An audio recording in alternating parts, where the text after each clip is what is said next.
This video is entitled Wanda, the Virgin Warrior Princess, Queen of the Vistulans, a tale of indigenous principles from the lives of our ancestors and their watersheds. And my name is Cynthia Klatte. I am a licensed clinical social worker and a descendant of the peoples of Galicia, a region of Poland that was occupied by Austria, Germany, and Russia, and later reunited with Poland. This story brings us to Cracovia in the 8th century AD, a stronghold of the Vandali or the Vandals, and their smaller tribe that became known as the Vistulans, a Germanic tribe that migrated to the area surrounding the Vistula River around 2nd century BC. 8th century was a time of armed conflict marked by occupation and conversion of indigenous peoples to Christianity.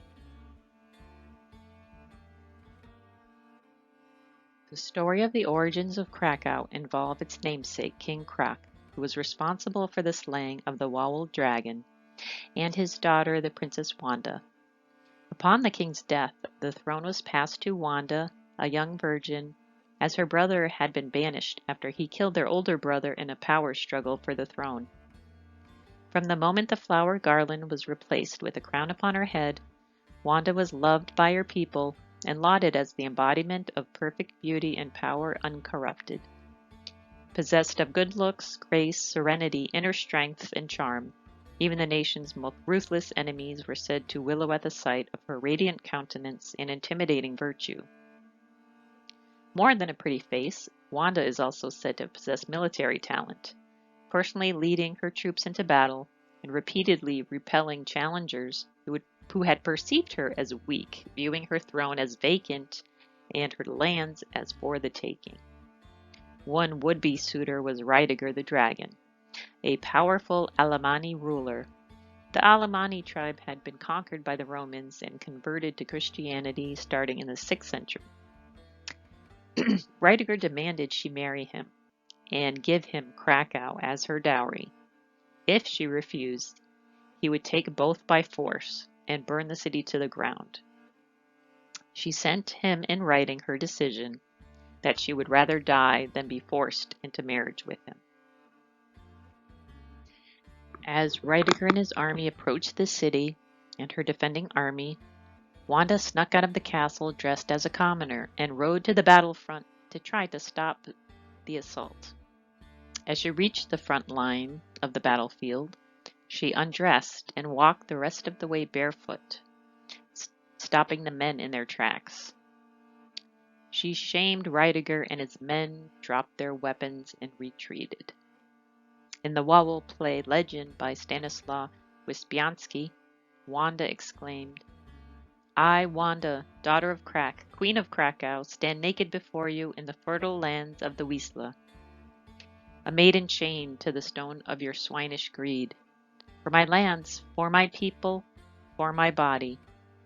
In my chastity, I have given my whole self for the good of my people, so that the unpolluted light of my heart may shine upon them like the sun and nourish them, so that the uncorrupted virtue of an innocent girl that was given to rule may be a beacon across the kingdom, bringing out the goodness of every man, woman, and child within its borders. This body, this land, it is not yours to possess. Just as the white lily wilts when picked, this sinless skin and the earth it stands upon will wither at your touch." One version of the story says because she believed foreign suitors would forever harass her with their proposals and use her refusals as a pretext for invasion, she viewed herself as a liability to her people. In order to save her city and the people, Wanda jumps into the Vistula, sacrificing herself to Ziwa, the goddess of life, in order to gain mystical powers and defeat the Alemanni. In the Wawel play, after saving the city, a water elf sends Wanda back into the depths of the Vistula. On the outskirts of Krakow is a 50-foot man-made hill called Kopiec Wandi, Wanda's Mound, that is believed to be her burial site, though no evidence of her body remains. And 6 miles away is Copia Crax Mound, her father's supposed eternal resting place. These hills, along with 2 natural sites, Socornic Mountain and Wowell Hill, constitute a gigantic astronomical calendar per Professor Kotlarczyk. From the tops of these mounds, one can mark the spring equinox as well as the autumnal equinox, which are the Polish pagan holy days of Dziady Wiosenna, Spring Forefathers Day, and Dziady Jesienna, Autumn Forefathers Day.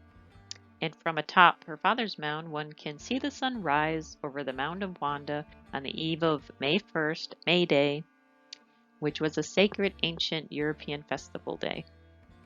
Therefore, like the ancient Celts, the Vistulans built barrows for the purpose of burying important figures, and they structured the landscape to mark the equinoxes, solstices, and other pagan holy days. Wanda, the virgin princess who became warrior queen, sacrificed herself for the good of the whole, protecting her land and her people from invasion and destruction. Her story depicts the strength of women and the power of the female body, the giver of life, which men have historically feared, as a life giver is often associated in the polarized thinking of patriarchal society as the life taker. She was a heroine who displayed the principles of living in harmony with the land, of gender equality, of protecting the vulnerable, of sovereignty and self-governance, and of beneficence to all members of the community versus fulfillment of the greed of the few. By preventing occupation, she helped preserve the culture and language of her people, as so much has been lost through colonization and assimilation. By rediscovering and preserving the stories of the strength and wisdom of our ancestors, we help preserve their culture and maintain our relationship to them. Hers is only one of many stories of ancient women who fought alongside their men for the safety and preservation of the vulnerable, to protect them from the conquest of invading forces. Young women today very much need examples such as these to follow to show them that they can be strong, powerful, and capable leaders. Let us stand together in unity for self-governance, social justice, and beneficence to protect these universal human rights and principles. Let us speak the truth when these are violated and stand together to protect them. The harm of one is the harm of all.